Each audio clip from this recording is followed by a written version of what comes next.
Basically, there are two, I'd say, pies that a music creator eats from. That's the composition and the recording. So that would be the publishing. A lot goes into production and all this. Do you guys think you need lawyers when it comes to these things? Oh, definitely.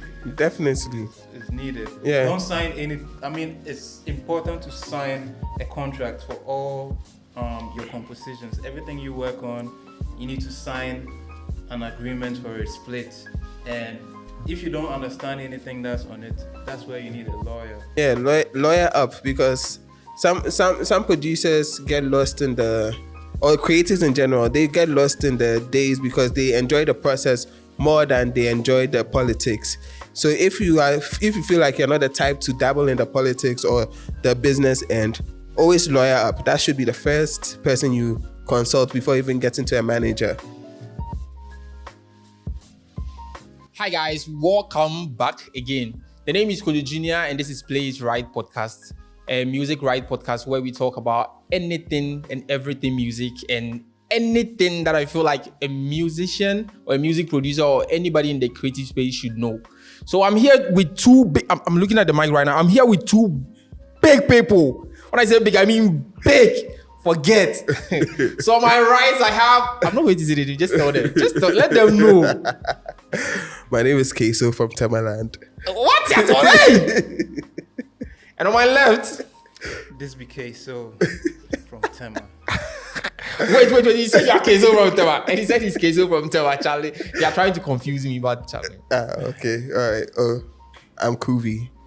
Say the Kuvi made what? Kuvi made the beat. What I say? So I'm here with two music producers, like amazing music producers. Almost I say a fine man. What I say? So on my right we have Kuvi and on my left we have Queso. If you've not heard of them, I know that you've heard of them, but you don't really know their faces. These are big time music producers. So I would actually love for them to tell us something small about them, like something brief. Kuvi. Why are you throwing? Because you're on my right. So it's only right. It's okay. So Kuvi, music producer and creative consultant. I've produced for the likes of Amare, Lamem Gang, Joey B, Sneak Bull, Sarko Deer, and Kim Promise. Aside from that, I also help emerging artists discover their sounds and their brand outlook and help them create a comprehensive experience around the music that they create. So yeah. Nice. I like that. Yeah. And my name is Queso. I'm a musician, producer. I produce, I write songs, I sing, entrepreneur, and yeah, I love to inspire with the music that I make. So I hope today we get to learn something over here. So stay locked in. Okay, you just heard from Kuvi and Queso. Yeah. Kuvi mentioned artists he has produced for. Yeah. Okay, so I want you to mention some of the artists you've also produced for. Some of the artists I produce music for, first Queso, Kwesi Arthur, Amare, Molly, Sarkodie, Kitty, so many names, man. Black Sharif, so many names, yeah. You guys should see my face right now. You should see my face right now. What? Are you hearing the names they are mentioning? Like, this is crazy. These are big artists. So these guys have produced for big artists and they are still producing for them. Do you know how crazy that is? I'm a normal guy. I'm sitting in the middle of these people. Normal, okay. That's crazy. I don't think you guys have any guy. idea. So before we even start, I have this question. I have a question. Yeah. If I want to start my music career, how do I go about it? I think Queso. Queso. Yeah, I mean, if you want to start your music career, I'll say find out what you're good at. Okay, if you can sing small, yeah, go for it. You know, practice. You don't just wake up and say, yeah, okay, I want to do music and just like record yourself and go out there. You need to hone your craft. You know, if it's singing, you want to sing, do the vocal lessons, learn songwriting. If you can't do that, like find people who are good at something you want to achieve and let them help you, let them assist you with it. And there's no way you can fail doing that. Yeah. And then about be hit. Ebefa. I'm far crab fa. That's right. Say I'm fire. Fa. Yep. I'd just like to add, like, just hammer on some things. Discovery, obviously, like finding out what you're good at, whether you're saying you rap or you make beats or even an admin. Practice, like, take your time to actually put your all in the craft, because it's not an escape from a 9 to 5. It's like a 24-hour career. You have to feed yourself music so that you can be able to create music. And mentorship. Don't take for granted that there are other people who are more experienced than you, and hang around those people. Even if they are not as experienced as you would want them to be, just align yourself with them and learn what you can from everyone and add to your craft. And it's a repeated cycle: discovery, practice, mentorship, all the way. Okay, so this is a music right podcast. Yeah. So how do you know the typical right a producer holds in a song? I'd say research. I mean, there are standard laws. Basically, there are two, I'd say, pies that a music creator eats from. That's the composition and the recording. So that would be the publishing. And it's supposed to be shared 50 for music, 50 for lyrics. That's what makes the composition or publishing. Then the master is basically the final record and every part that the people played in. But most of it is for the person who pays for the record outright. It could be the artist, it could be the label, yeah. It could even be the producer if the producer doesn't choose to charge. So whoever has paid for that master owns the most of it and can decide to share it. But when it comes to the composition, it's always 50-50. And if it's more than two contributors, it's either split equally 3-way, or if it's 4, they allocate to my knowledge, they allocate the lyrics to the songwriters, they share that 50, and the music to the producers, they share that 50. So depending on what contribution each one made on each side, that's how the pie is shared. Okay, so the typical rights a producer holds on a beat. Yeah, on a song. typical rights a producer holds on a composition, a song, a track is the songwriter. So if you are a producer, automatically you're a songwriter, and you are entitled to a 50%. That's where it starts from, right? But depending on the number of collaborators on a song, that 50 is split between these number of people in the audience here. Okay. Yeah. So can you just say, I just want you to pay me the money for the beat and that's it? Yeah, that's possible, and that's called work for hire. So in certain cases, you can go for that. So you be thinking, say, okay, I just want to take the money for the beats and just go. But what if the song blows up? What do you do next? Like you just took the money and you were okay. I mean, from my experience, right? If you have if it's an upfront fee, right? And this is a myth I would like to dispel, right? Until it's clearly stated that this is a buyout, right? And even that is just for the master. And to my knowledge, like when there's a buyout present, it's not a buyout of your composition rights because you composed, that you're still entitled to your 50% as a composer. Unless like it's a total right out that they said, okay, publishing and masters are paid for, so you have no rights, then that one is understandable. But typically if money is given, if it's like, let's say, for me, my threshold is under 10,000 cedis or dollars, but if it's under that, it doesn't qualify as a buyout for your composition. It's only for the master. So that one there, you've relinquished your rights to the master, but your publishing is still intact. So it normally happens where people are like misled to think that if they give you money, an upfront fee for the production of the record, that means you've sold your publishing. So that's that shouldn't be the case. So I would suggest that until it's clearly stated that you've relinquished all your rights, you're still entitled to your 50% Yeah. publishing. So I you mean, should you're go still ahead and entitled. What he's saying is right, and I'd like to add to it based on your question, which is there are special cases where producers can go for agreements where they don't get credit, they just get the upfront pay, and there's even cases where some agree to be ghost producers. You get me? So like, what a ghost producer is like, let's say they made a beat, but it's not their name on it. They're going to put Kojo Jr. on it. You get me? And they get paid to do that. Wow. Yeah. Listening to what you guys are saying, a lot goes into production and all this. Do you guys think you need lawyers when it comes to these things? oh, Very definitely, necessary. definitely. Is needed. Yeah. Don't sign any. I mean, it's important to sign a contract for all your compositions. Everything you work on, you need to sign an agreement for a split. And if you don't understand anything that's on it, that's where you need a lawyer. You know.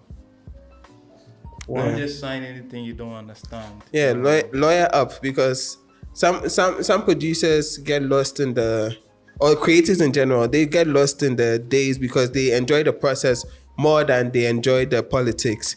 So if you feel like you're not the type to dabble in the politics or the business end, always lawyer up. That should be the first person you consult before even getting to a manager. Because like they'll let you know the implications. They'll even let you negotiate the best deals with the manager, let alone when it comes to your publishing, your rights, your master rights, and all of that. So lawyer up. So why is it so important for producers to get credit for what they do?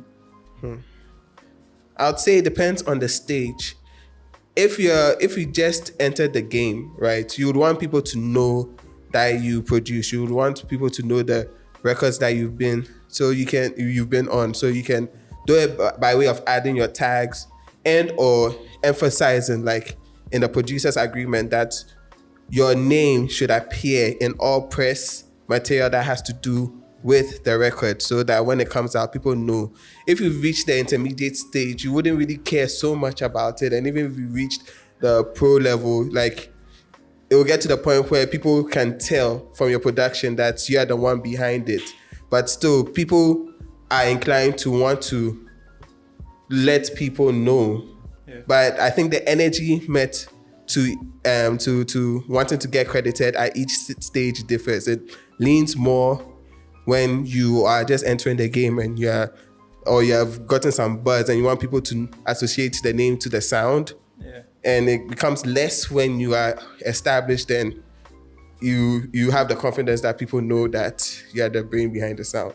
Yeah, and also, it's very important to get credit because it helps to determine the background, like in publishing, right? So that will help you to avoid headaches when the royalties start rolling in. You get me? So your name, because the royalties is tied to your name. You get me? It's tied to your name. Okay. So if your name is not on it, you're not properly credited, then you're going to face a lot of problems, in the royalties area. Okay. But as far as like putting your tag on a song, that's cool in terms of getting your name out there. But not everybody does that. I mean, there are songs out there where you don't hear a producer tag, but someone produced it, So that's where crediting comes to play. Their names are properly written, in the splits. Okay. Yeah. I like that. Okay, so what should producers look out for when negotiating with artists and record labels? Okay, you want to take that? Hey, what should producers look out for? Credit. Look out for credit.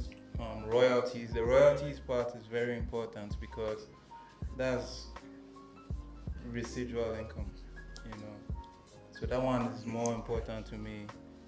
The royalties and your credit.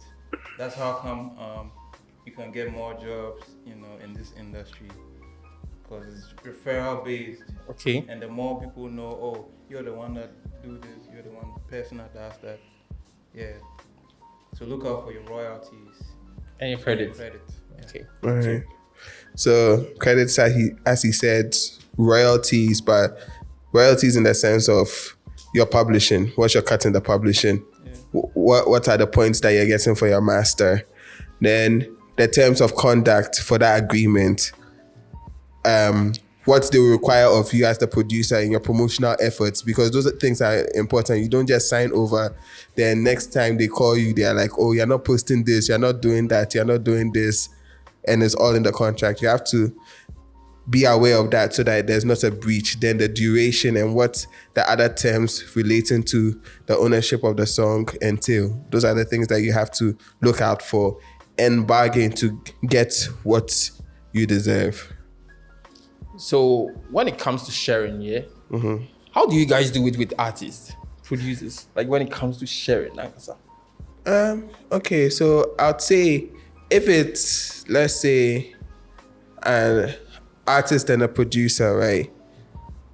When it comes to the publishing side, it's 50-50.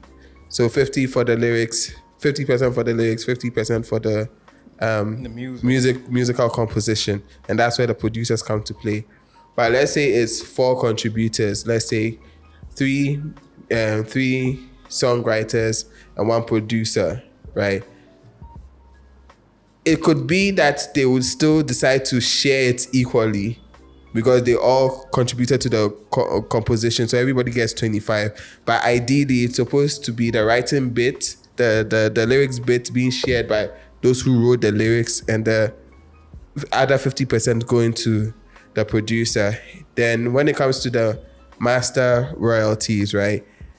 The person who owns the master owns majority of the royalties. So they so for producers tend to share, like get between 5 to 15% of the master. 5 to 50. 15. 15. Yeah. That's if they don't own the master.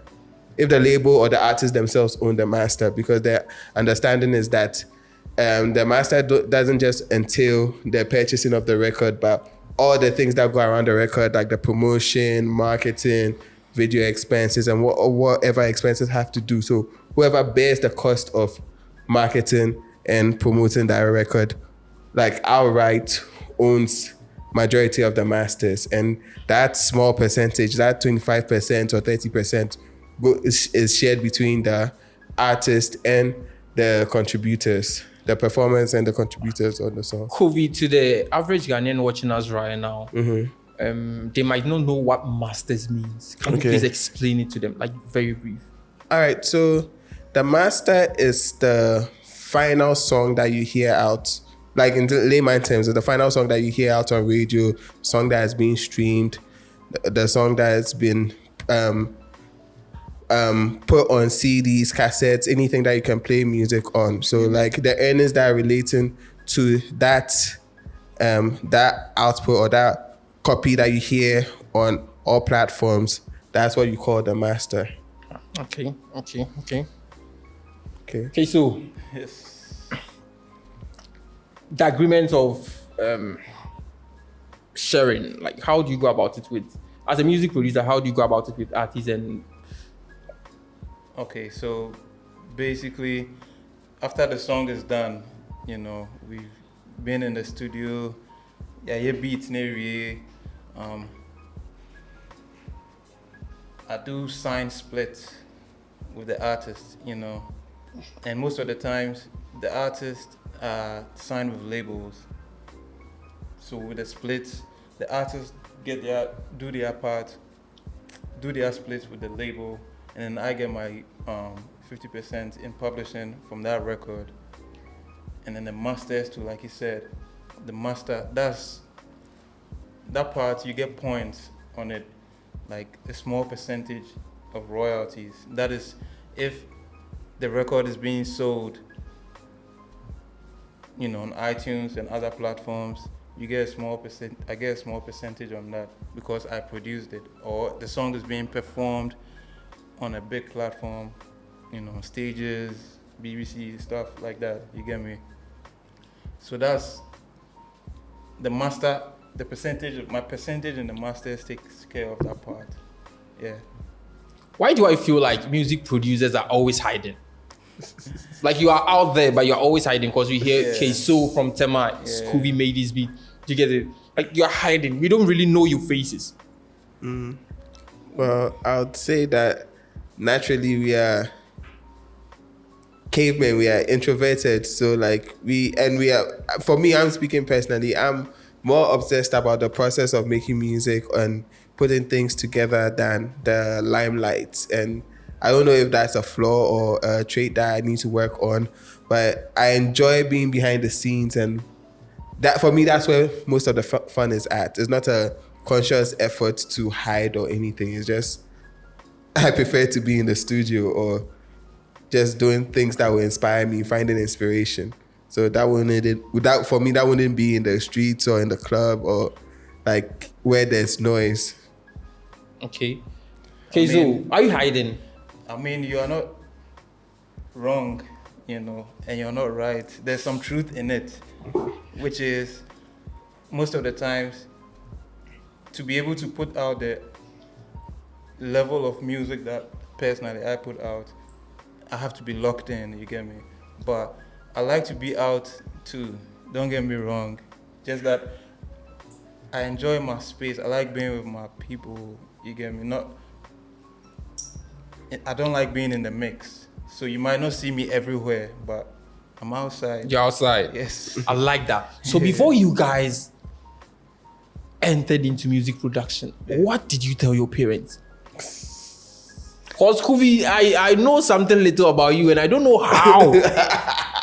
I know something little about you because I know your sister. Yeah. So I don't know how. How? You decided to become a music producer. How did you go about it? What did you tell them? I mean, for them, what was important for them was finishing school. So that I did, but it didn't save me from the pressure because I was still pursuing music when I was still in school. So, and the beauty of it was that I was pursuing it at an advertising agency, Creatures. So like there was a studio there. So I would just tell them that I'm going on an internship and all that. But as it started getting realer and like they started seeing that like the income had increased and it wasn't from them and all that, questions were being asked, and they've always known that I was passionate about music from school. So they're trying to get it out of me. But at some point they had to see that I was passionate about it, and like despite how much they would talk about it or frown their faces, at the end of the day I was consistent about it. So stubborn. Doesn't even know where he's coming from. Kuvi as a music producer is crazy. I don't know how you even maneuvered your way around it. I didn't maneuver. They literally had to get with the program at some point. And right now, like my dad seldom calls me by my first name anymore. He's like, yo, Kuvi. Like, if we were to call it right now, that's the first thing he would say, yo, Kuvi. Yo, Kuvi. So like, for them, they're always worried about how you earn because they've seen stories, they've heard stories about people who have succumbed to drug addiction and get themselves messed up from their deals or even their lifestyles, not managing their earnings from music properly. So they would be afraid. So that's a legit fear. But once you show them that at the end of the day, you have your head screwed on straight and you know how to make money from this, they'll be like, okay, just do you. Okay, so. Well, on my side is a bit different. I've had the support of my parents, my family from childhood to explore. Relax. Did you grow up in Ghana? Yes, sir. Tema? Yeah. And they allowed you? I mean, it didn't start like that. So when I was small, when I was growing up, my dad bought me my first Walkman, and CDs. And I showed a lot of interest in like the keyboard, playing the keyboard in church. So my mom actually paid for me to go learn, You get me? And it was just like that. Like they support me, so I didn't feel like it's something I'm being stubborn about. Like the support you get. Okay, have you guys produced a beat like And fire beat? Then somebody will come to the studio then can do for top. Like, nah. how do you guys go about it? I say how I do beat like killer beats, but you come they can't. What do they do for my beat top? So have you encountered something like that, and how did you go about it? I Okay. don't remember anything like that happening ever. Like Charlie. Nah, be real. Kesu, I don't relax. remember. Before we go to it, I know say you do some killer beats where somebody can't do new for top. Even like when I started making beats, to me, right, my beats were trash, like from the start. But even that, my cousin, like people will listen to it and they'll be like, "Yo, this," and that kind of built my confidence. But it's not I've never been the one to deceive myself. When I say that, I mean like, like I know, I have the ear, I can tell, and I won't deceive myself. Say nah. So if I'm playing you a beat, I don't even play artist 2 beats. Like the first beat is the one. You get. If I played for you, that's the one. But okay, so you didn't answer my question. No. That's what Has I'm. That's anybody that'd be the down answer. on your beat before? Really, like complain, like Not complain, like say what he's spitting is not They really don't match spitting. the energy of the that. so yeah. Yeah. So many times. Like when I started making like recording artists, when I started making music, right? It was just me making beats. I didn't have anybody to record on it. But when I started having artists to record on, some of the artists that I worked with, bro, it wasn't the best. But I always looked at it like, okay, I'm advertising my beats. Like my mindset has always been, I have to give my best. So if you are doing trash, like if what you're doing on the beat is not even up to, it's not so good. Like I want somebody to hear that and say, who made that beat? Do you understand me? So you I go didn't ahead and really- let him spit Oh on yeah, it. do your thing. But in the end of the day, if you go out there and you're making people listen to that, somebody's going to go, who made that beat? That was my own in the early stages. But now, You wouldn't even allow anybody to come and do you on the song. it's not happening. Kubi. Well, for me, because I've had my fair share, sometimes too, the conflict will be that the bag is big. The bag is big. But then again, you get into the studio because sometimes we don't even vet before. We don't even ask, like, let me hear your music before we enter the studio. So when you enter the studio, you're surprised by the wonderfulness of the person. But for me, it's one of two things. I'll coach to bring you at a desired result that we are all happy with. Definitely. Or in rare cases, sometimes I'll just return the money and be like, you know what? This way it stops. Even for if the me. bag is big. That's questionable. But there have been some bags that I've turned down. There have been some bags that I've kept. But it's because the people wanted to listen and be better. That's the thing. But if you don't want to be better, at the risk of crying small, like I have to pay, because for me it's a whole experience. For me, it's not just about the beat, it's about the song too. There are some songs I can let slide because I know how far they're going to get. But if I know that we all want the song to be bigger than the current circumstance that we are in, we want that song to change our lives. Yet, if I tell you, say, change your approach or do this or do that, and you want to be like, Charlie, then I'll be like, you know what? Because I don't want to do too much work. I don't want to like now have to find your key, use Melodyne or Very Audio to put your notes on the right key and all of that. And there's some things that technology can save you up. That's and it's not only about making beats. It's not just about making the beats. Like when you say you're a producer, like I'm a producer, is more than just the beat. Is making the beat, coaching the artist to vocal wise and all that. Some artists, they don't really need coaching. Like they have it because they've done their homework. You get me? But if I encounter an artist that needs that, I suggest it. Like, yo, let's do this, let's do that. And if they are down, you know, they are open-minded to learn, it's great, you know. And the music we put out there is great. I'll give you an example. One artist that I worked with a lot, I collaborated with a lot. His name is Kwesi Arthur. With Kwesi Arthur, like this, when I met him first, like he's open-minded. You get me? So when I make a beat, I can put a pause in. I can create a pause and tell him, yo, when we get to this part where the break is, I want to hear you do something like.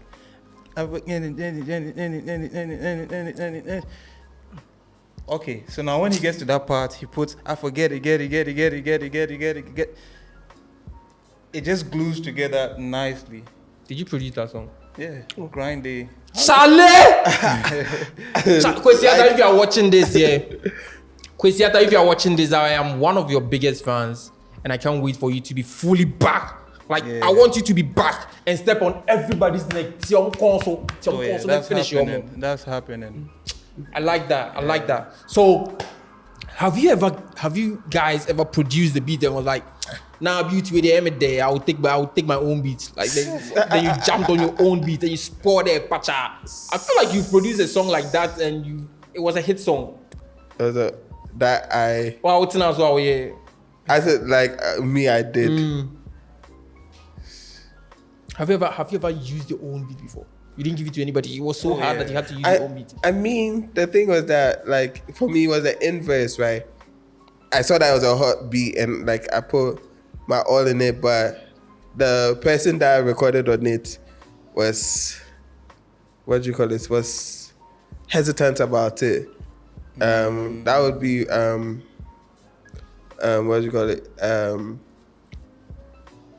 Sheen. That was for Spacely and BS, Quick BS. They were supposed to put it on their joint tape, $. It did end up coming out, but at the end of the day, I was like, you know what? They actually handed it to me. I was like, oh, in my head, I was like, I mean, if you drop it, it'll be hot, but okay, I'll take it.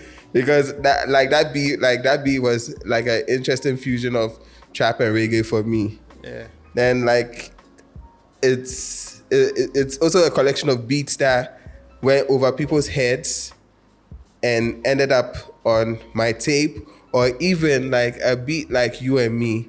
Oh, I played that for I played that for Kid Promise first. Yeah. I played that for Kid Promise first.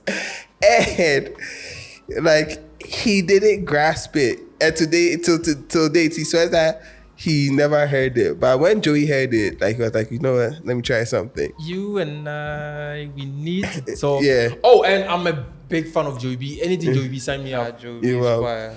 Yeah, solid. That's one of the realest guys in the game. I like Joey B would see me. I remember one time Joey B saw me and prayed for me. Wow. Like he said I was doing so good. Joey prayed for me. Nah, that is powerful. Then grind one Shelley. I played that beat for Papi. What? I played that beat for Papi. And nah, Papi, this one. I played that beat for Papi, and like he didn't pick it up. And he also swears that I never played it for him. I even told Joey about it. Joey said I should give it to an emerging artist that like actually would know what to do with it. So I played Joey it for has the eyes, though. He had the eye, he had the ear. If anything, I would say this here, and anybody can quote me on it. But Joey B is a producer, like Quincy Jones type producer. He knows what he wants, and he knows how to work with a producer, a beat maker to get it.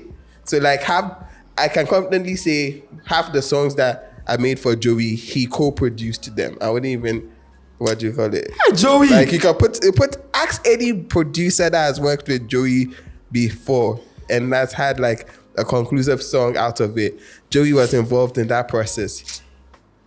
Like involved. It didn't just stop at writing. He actually played a part in producing that record. Yeah. I like that. So samples, clearing samples. Clearing samples. I want you guys to tell me about it. Walk me through the process.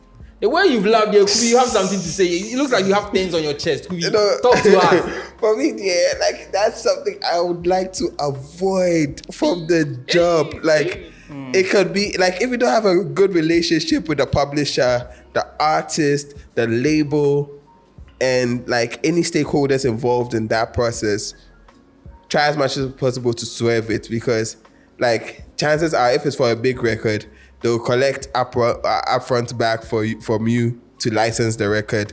Then they'll get their points on the master and the publishing. And if they have the lawyers and they have the funds to back it up, they can literally argue that makes half of the song. Hey.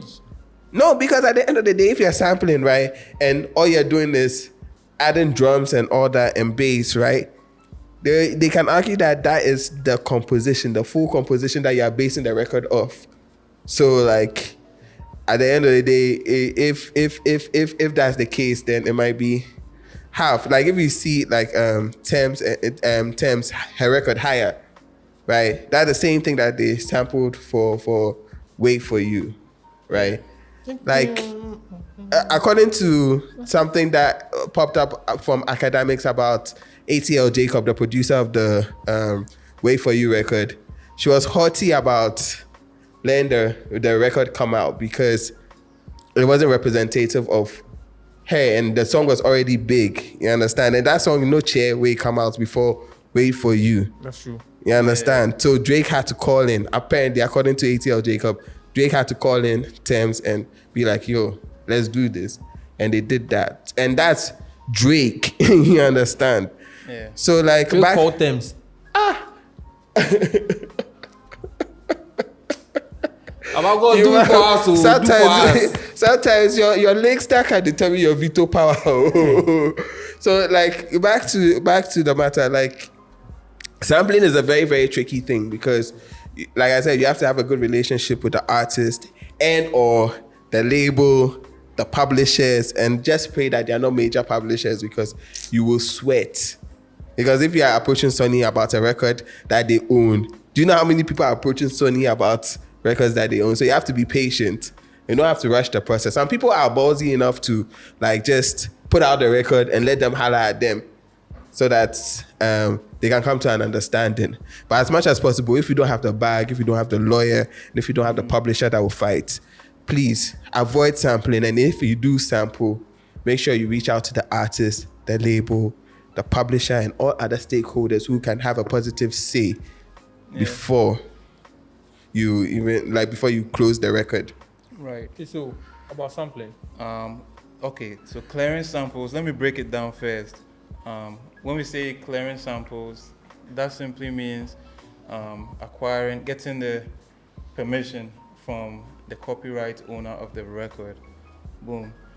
So to get the permission of the copyright owner, you can start from looking for the publisher of that record. So let's say the song title is Fire Blower. You find Fire Blower on YouTube. YouTube is one platform where you can find the publisher details. It's there. Then you look, okay, it says ASCAP or BMI. You can go to BMI, and these platforms, they do have search engines where you can find the songs. And when you go there, you search that song, Fire Blower, it will show up. Then you see, you can find details of the publisher over there and just contact them. Say, hey, I made a song and I used part of your song and I need permission from that. I mean, the rest is up to them. The rest is up to them. And Charlie, that's if you're a big artist. If you're a big artist, you do need to like clear that sample. But if you're not a big artist, I'll advise you to say, go ahead and cut part of that song and use it, Charlie. Like, so sample. I've done that before. That's what I'm saying. You're still on clearing samples. Just use it. It's still on clearing samples. Yeah. How do you go about it when the track is old? Like old song, Yeah. you still need to clear clearance, like clear samples. I mean, I'm aware if it's like 50 years plus, you can just go ahead and use it. You don't really need permission. I mean, the last time I heard that, I think it was 70, but between 50 to 70. Yeah. But regardless, I mean, if it's that old, Still then risky. It's not necessarily risky unless the estate just wants to give you trouble. Yeah. Because at the end of the day, it really and truly depends on the estate. Because if the musician is passed on, right? Yeah. And like the estate has signed it, the what do you call it, the ownership has been signed off to the next of kin or to the family. They handle that. You understand? Yeah. So for me, out of respect, I'd say check with them if you have the means to. Oh yeah. And if not, if you turn a blind eye, just prepare for the eventuality. As to whether you'll be sued or not, that's really up to them. It's a family business. Yeah, family business. So I heard this thing about Marvin Gaye's family. They don't work, they are just there.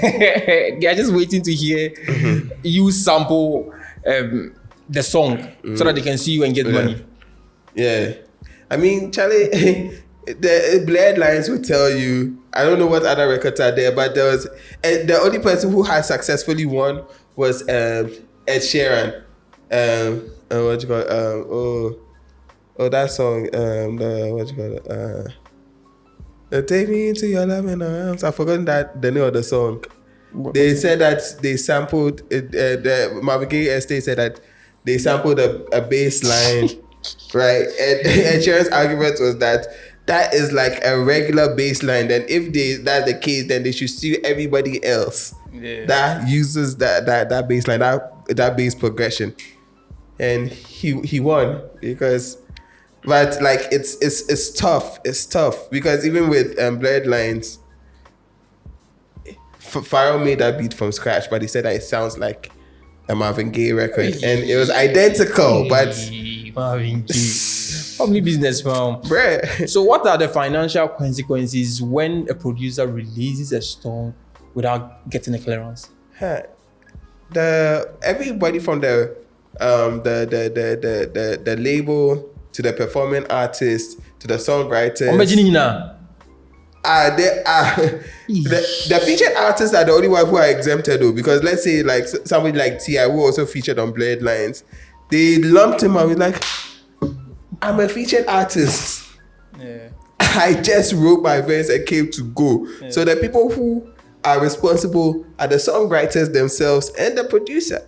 Yeah. So like, get them. You understand? So anybody who's involved in the master and owns that master, they're liable to get sued, and like they can argue from anywhere between 5 to 50% of the master if they can present a strong case. So it's really dependent on their lawyers.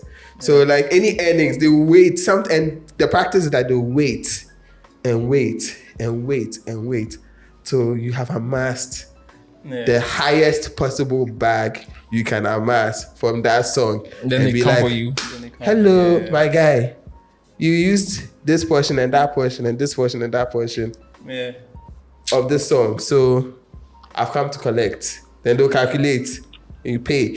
And going forward, a percentage of those earnings go to them. Yeah. Okay, so I mean, you can face legal consequences if you sample a song and it's not cleared, you know.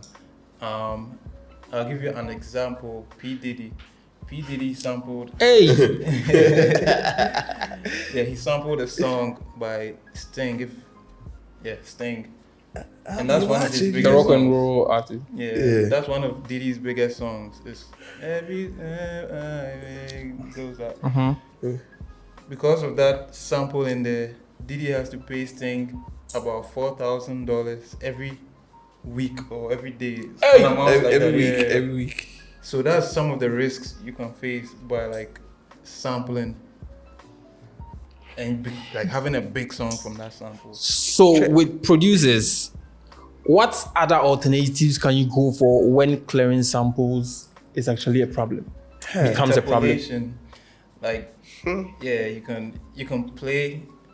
You see, we get inspired by other music, other songs all the time. So you can definitely like do your version, but try not to lean so much into copying the same thing. You know, if you're inspired, do your own version out of that, and you'll be good. You'll be safe. Yeah. I mean, there's interpolation, but even that one safe. I tried that and I tried that, it came back to bite me hard. Because there was this record that I did for this artist, Malcolm, and it was called Body. Right? Mm-hmm. And even that we interpolated Mr. Easy sample you the wedding. Yeah. And we because of the sample, like the word sample, right. Like they time coded every single place that the word sample was used. The sample your body, and the mommy, they look good. If you know the mind, I would like to sample you every bit. Right. They came back, and even with melodic interpolation too. B is not the final master that you're using, but even that one, based on composition self, they can still come and still argue out a case. But sometimes the case will be feeble because at the end of the day, there's nothing new under the sun as long as the master wasn't used. But they can still make a case. So for me, I'd say stick to your royalty-free samples. Get a Splice account to avoid any trouble. And like also like work with your instrumentalist or your guitarist or your pianist to emulate something that's similar or that feels the same, that they can vaguely recognize. And even if based on that recognition, like they'll be like, oh, this reminds me of. Let it not be the thing where they say they copied this guy or they copied this. This thing reminds me of. After they hear a song, let them be like, oh, this thing reminds me of this song, so that at least you're in the clear. Okay. Let it be a reminder, not a direct lift. Okay. If you're not trying to get sued or you don't want to go through the clearance wahala. Yeah. Otherwise, use Splice. Guys, this has been very, very educative. It's still me. I learn new things every time I come on this podcast. I'm the host, but I keep on learning new things. Wow. Yeah. So as I said, this is Kuvi. This is Keso. We are not done. Like this is Kuvi and this is Keso. So I want you guys to tell them, like, name three of the hit songs you've produced. Like three, like fire ones. It went viral. It was everywhere. Three. I know you can name 10. You can name 10, but I want three. I don't know about 10, but I think you can name 10. Leave Me Alone, Amare. I'd say joint. What's it called? Leave Me Alone. That's one of my favorites. Me and Casey did that. Then I'll do a 2-for-1. That's You and Me and Chocolate Special for Joey B. Those are records that like still come on, especially Chocolate Special. Then the last one, I'll say Our Late, Happy Kojo. Yeah. Okay. This guy. Yeah, there was even a time that the East Africans made their own version of Late. Did you sue them? Did you sue them? Not really. Nah. $1,000. They didn't monetize of that. It was mainly YouTube, and they were YouTube the ones who uploaded. So if there are like several artists who are doing a remix and they are just doing 20,000 views, like what money are you going to get suing them if you can't add up a proper paper trail? Okay, so three of your biggest songs you've ever produced. Like, I don't even know where to start. A dozen, you plenty. Don't play. Kiddy, say cheese, take a picture. Hey, Emmanuel Pepapa. E05. Pepapa.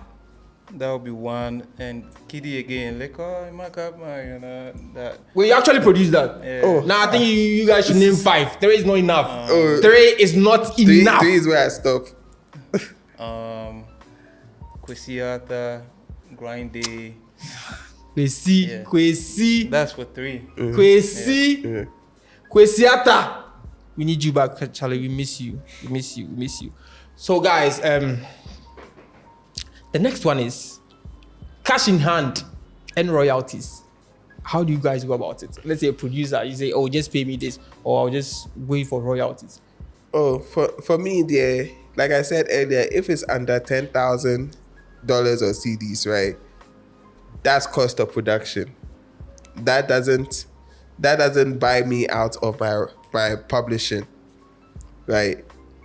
That's just the cost of production. That's for you to own the master, not the composition rights. Yeah. Because even in Ghana, if we are to go by the laws, you can't sell your moral rights, and your moral rights falls under copyright too. So I make it clear that whatever they are giving me upfront is for production services for them to own the master. And even in the master, I'm still eligible for my points.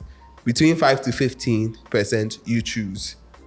You understand? But my 50% on the publishing side, as long as I didn't collaborate with any other producer, is a must. I make it known to them from the jump so that there's no confusion.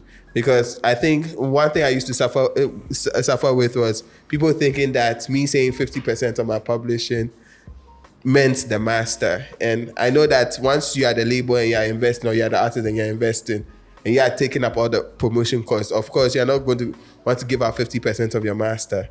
However, they didn't understand that there are 2 separate rights. So that's what I more or less let them know, that whatever you're paying me for is to take care of the master, but not my composition. Okay. So cash in cash in hand or royalties. I take Which one would both. you opt for? Both. Yeah, I take both because, like, when it comes to the beats, it costs me money to make these beats. Like, sometimes I take myself on trips out of town just to make beats. You get me? And that's money. I like to involve musicians that play instruments too in the beat. So, and I pay these guys. I have to pay a guitarist. I have to pay a bass guitarist. You get me? I have to pay a trumpeter. I have to pay somebody to play the keys or something. Like, all of that is what brings the beat to life. So if you now come and you use that beat, like, you have to pay upfront, and then they also do the contract for it. Okay. Yeah. How do you ensure you're being paid after working? Okay. Staying wicked. Staying wicked. No, that was Stay dangerous. No, if you want to stay wicked because it's a crack. Yeah. It's finessed or be finessed. I mean, yeah. As a producer, right? Your power is in your data, your stems. Yeah, you can do the session. You can give them the beat to listen, whatever. But when it's time for release, that's when they'll come to you like, yo, can we have the stems for mix or anything? And at that point, before you release that stem, please Make sure you've been paid. make sure your split is done. That's what I do. You know? Okay. Make sure your split, your pay is there. Because once you release the stems, it's like you've given the power for anything to be done to that record. And Charlie, you don't want to be sorry. It's better to be safe than, sorry. Sorry. Yeah. Kuvi. For me, I collect my upfront fee. That's right. And I'll split it in 3 stages. I mean, I'm generous like that. I'll split it in 3 stages. First stage, pay for the recording costs. Second stage, pay for the finalization. And the third stage, either mix a master with me, or if you are coming to get your stems, make the final payment. What stems? Stems are basically the track outs of each instrument and recorded audio that has been arranged properly from start to finish. The patterns Yeah. that makes the song. Yeah, pretty much. So when we are done with that, then when you have brought your final payment and we brought the agreement and we signed on splits and all of that, because sometimes your recording agreement or your artist producer agreement won't come till after the song is done. But basically, if you sign a contract with your split sheet and a condition that once the song has been finalized, and a separate agreement will be signed to determine the terms of engagement when it comes to the master splits, your role in the promotional efforts, and all other miscellaneous things that have to do with their song. That will be in the artist producer agreement. So once all of that is signed off, then you're free to do whatever you want, as long as we have agreed to our terms and it's signed in paper. Charlie, this sounds like a cutthroat industry. So it's finesse, there'll be finesse. So please lawyer up. We've come to an end of another episode. Do you have any last remarks, advice, anything you want to tell people out there? Something brief so we move. Lawyer up. Before you get a manager, lawyer up. Before you get an accountant, lawyer up. Before you engage with anybody, lawyer up. Make sure you have your standard templated agreements that you can sign off the fly. It doesn't matter if you're recording in Seychelles and somebody just walked in and all of that. As soon as they record the demo, like, splits, please. Okay. And even if you chair small, when they account for the stems, splits, please. And make sure your lawyer is in check. Before you even call your manager, call your lawyer. But also keep practicing. Don't wait for inspiration to find you. Be the inspiration yourself. And just keep that should be first and foremost. Keep God involved in everything that you do. Okay. It will shine tremendously. Okay, so Yeah, my advice for young producers, right? Or aspiring producer, anywhere you are, please first respect the game, and hone your craft. Make sure like what you're doing is the best. Is the best. Learn, practice, and then what Kuvi said falls under respect the game, which is lawyer up. Like all the steps, try not to skip any step, and also be in the process. Learn, even if you're not the one that's going to be making it happen. Like make sure you have an understanding of how things work, and that's going to go a long way for you. Okay. No one's going to finesse you because you know how it works. Okay, and they've said all I wanted to say. And my last remark is keep bombing, guys. Keep bombing. We've come to the end of an episode. The name is Kojo Jr. and this is Plays Right Podcast. You get to learn new things every day. So thank you guys for coming over. Thank you for having me. Charlie, we'll see you guys another time. Keep bombing. Right.